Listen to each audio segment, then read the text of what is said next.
Hello everyone, so welcome to the very first episode of Young African Voices. This is literally a new podcast that we are starting under Link Tank, and we believe that it's a podcast that's really going to change the narrative here in Africa and how Africa responds to its authentic African stories. I believe we have a lot of stories, and that's why we're here. So as you can see, I have a guest here today. Hello sir. Hello, Lincoln. Yeah, this is my friend and he will introduce himself. So what's your name, sir? My name is Almarat. Yeah, he has quite a difficult name. Dear viewer there and listener, Almarat. Yeah, he's my friend Almarat. Also, he didn't mention my name. My name is Lincoln, and I'll be taking you through the session today. So welcome to this very first episode, Almarat. How do you feel to be our very first guest here? Okay, first of all, thank you. You can raise the voice a bit. I never expected this. I knew you were going to do a podcast, but I never expected I'm going to be the first one. So it's a pleasure actually. Awesome. Thank you so much also for agreeing to be our very first guest. That means so much to us.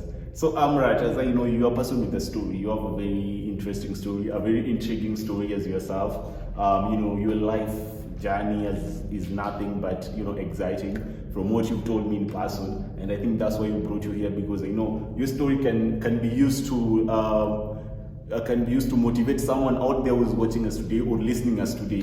So we can start. You can start with a bit introduction: who you are, where were you born, where have you studied so far, how did you find yourself here where we are today?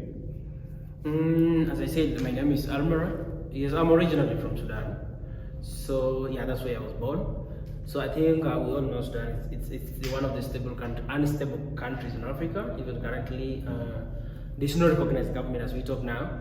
So that has been the situation for the past couple of years, even before I was born. So there has been political instability in the country for a long time. So that's actually what led me me and my family to flee the country and come to Kenya, because it was actually, the situation was not stable. There was no opportunity at all. So we came in Kenya in 2000. That's when I came in Kenya. I was young, so I get in Kenya in 2000, and then I studied. All my education has been in Kenya. Both primary and secondary school has been in Kenya, and even all those years. So it's this is 22nd year in Kenya. Oh, that's really awesome. And dear viewer out there, you can see how Kenya is receptive to visitors actually. A person like Anu was able to, get out of his country and find a new home in Kenya. And let's talk so much about Kenya as a country. For once, I'm proud to be a Kenyan. You tell us that the main reason that led you to get out of your country was the instability that was there in your country. When you came, did you come as a refugee, or how exactly did you come to Kenya? Yeah, were you a refugee or what exactly? And when you came to Kenya, where exactly did you stay at that moment? Oh well, okay. I think I came in Kenya as a refugee.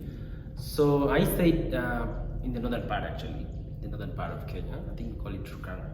That's where it's bordering South Sudan. So immediately, that's the main route most of us were using when you're coming from actually Sudan. I think because by then it was one country. So all of us were passing through that road when you're coming to Kenya, and it was unfortunate. It was there was a refugee camp actually.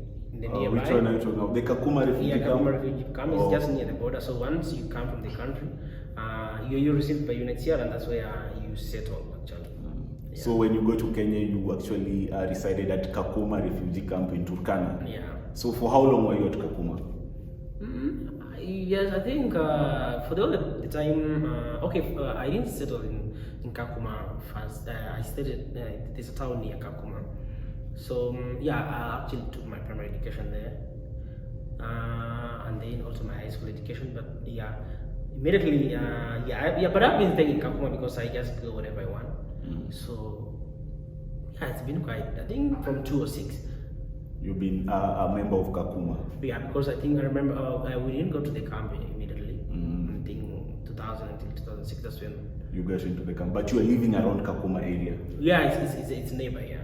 Oh, okay. So but I've been living under refugee protection status for all those years. All those years. Yeah. Also, all those years you've been like under that under the ban of a refugee. Yeah, exactly.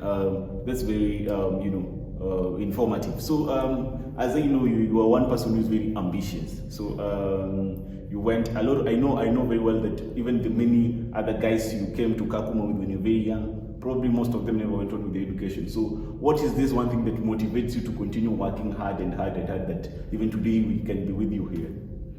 What is actually motivating me? For me, let me say it's my country situation.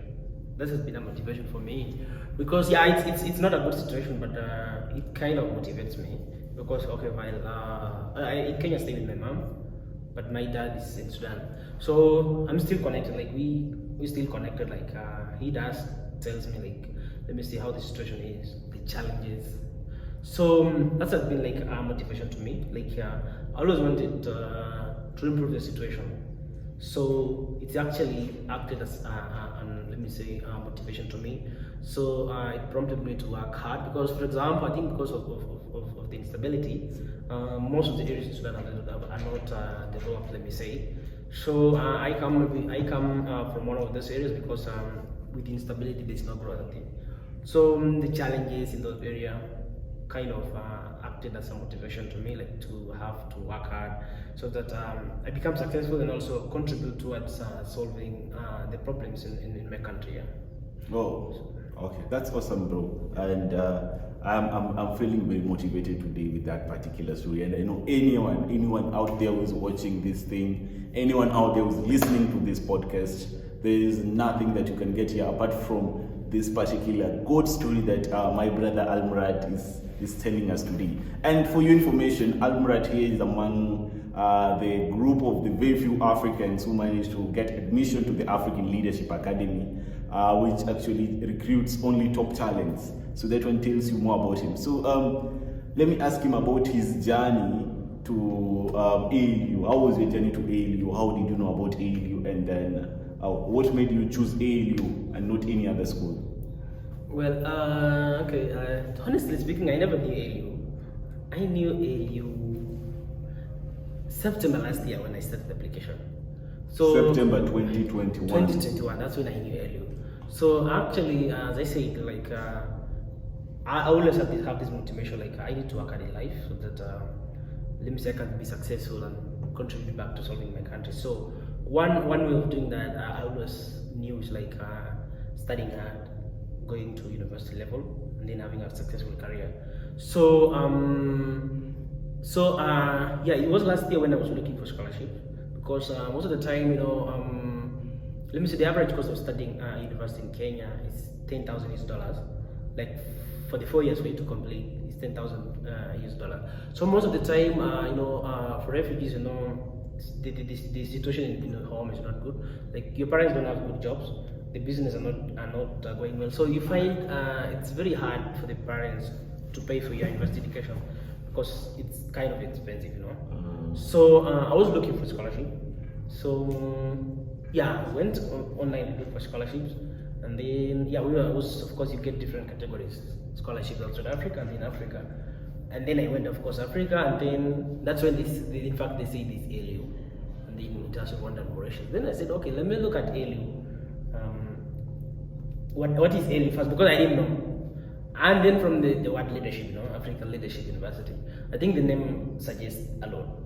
So yes, I got to know what the university is, and from my story, you can tell that solving a problem needs some of kind of leadership qualities for you to solve complex problems. So once I came through ALU, I watched video lectures of Fred Swanika wanting to create leaders who are going to solve the African problems. Then immediately I knew ALU is for me, because I want to be that person. So yeah, and I think ALU noticed my qualities in the application. That's why they never hesitated giving me the admission, also the scholarship as well.